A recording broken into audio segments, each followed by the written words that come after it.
Me tavattiin silloin, että mä löin Susanna kyynärpäällä nenään. Joo, eli me ollaan Susanna ja Jouni Rovio ja me ollaan toden totta tutustuttu Saario Akademin kautta.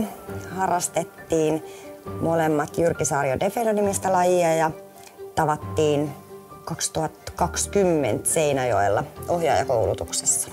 Joo, ja koulutuksessa tehtiin aseriistoa ja aseriistoyhteydessä mä näin kyynärpäällä Susannaa nenää ja ei se sitten hätkähtänyt oikeastaan mihinkään, niin mä ajattelin, että tossapa muija.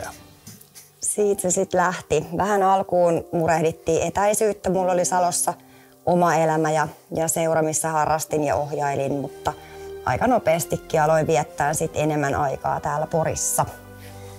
Tavattiin 2020, 21 mentiin Kihloihin, 22 mentiin naimisiin, 23 perustettiin oma osakeyhtiö, 24 muutettiin keskustaa vähän suurempiin tiloihin ja 25 rikottiin jo meidän seuraa kaikkia aikoja kävijäennätys.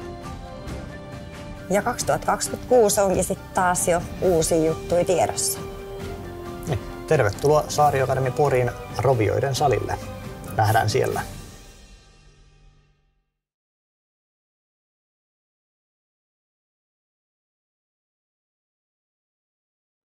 Sä oikeesti näytit sen sormen.